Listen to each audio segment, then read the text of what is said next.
ይሄ መልእክት አሁንም በድጋሚ ለአዶናይ ነው። አዶናይ በጣም በጣም በጣም ነው የምንወድህ፣ በጣም በጣም ነው የምንወድህ።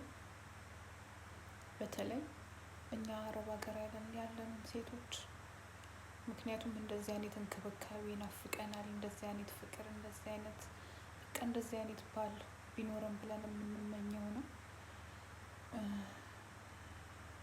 እና በጣም ብቻ ያንተና የጃኒ ፍቅር እኔ እያስቀናኝ ነው በበኩሌ።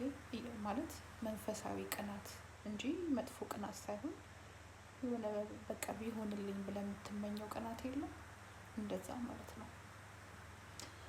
በዚህ አጋጣሚ ይህ መልእክት ከደረሰ በጣም እንወድሃለን። ያው እኔ ስደተኛዋ የቢታኒያ እና የአፎሚያ እናት እባላለሁ። ወደ 8 አመት ሆኖኛል አረብ ሀገር በስደት ሄዳለሁ እመጣለሁ እንደዚሁ እያልኩኝ ያው ትዳርም ይዤ ነበር፣ ልጆችም ወልጄ ነበር። ኑሮ ግን ምንም አልመች ሲል ተመልሼ ደግሞ ወደ አረብ ሀገር መጥቻለሁ። ከመጣሁ ገና 2 ወሬ ነው እና በዚህ አጋጣሚ ብዙ የህይወት ውጣ ወረዶችን አሳልፌያለሁ። በጣም ከባድ የሚባሉ ጊዜያቶችን አሳልፌያለሁ።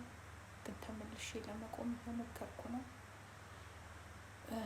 አንተ ደግሞ በጣም ደግ ሰው ነህ፣ ለድሃዎች የምታዝን ሰው ነህ፣ በአጠቃላይ ለሰዎች የምታዝን ሰው ነህ፣ ጥሩ ሰው ነህ።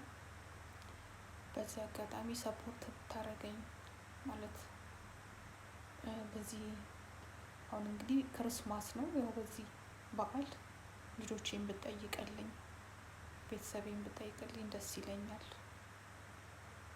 ከቻልክ ማለት ነው። እኔ አሁን ላይ ያው